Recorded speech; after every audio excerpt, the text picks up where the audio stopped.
Okay, so the next drink, as I've said, is basically the polar opposite of that.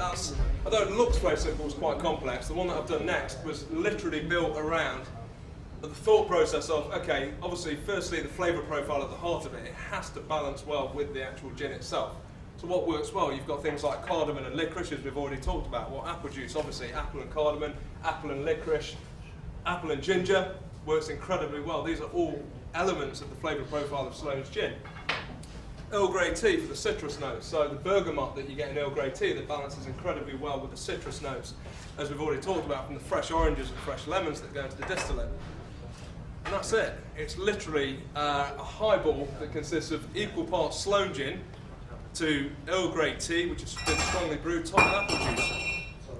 So I'll try and improve my chat. That was it. My understanding of it was that it was to be a drink, like I say, that could be made in any bar, that was commercially available anywhere in the world, that could be marketed by the brand. Obviously, you know, as we all know, a lot of the point of these competitions are that the drinks need to be able to, or some of the drinks need to be able to actually be sold in bars. You know, we want to do volume. The point is that we want to sell and we want to do volume, and so something like this can be made anywhere, can be made at home. I literally walked into Sainsbury's, had a look around, I had the flavour profile in my head, and I decided on certain ingredients that matched that flavour profile off the shelf.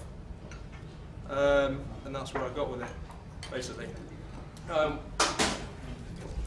I say, that's why I'm not hiding the fact that it's Capella apple juice, because it's literally straight out of Sainsbury's.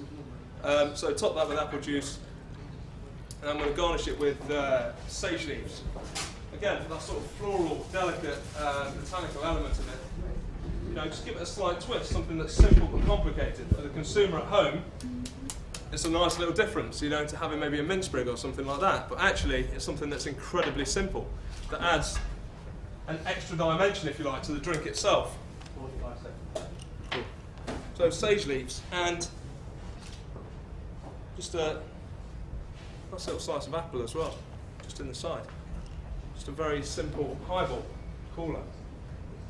Stirrer, if you want to be a little bit fancy.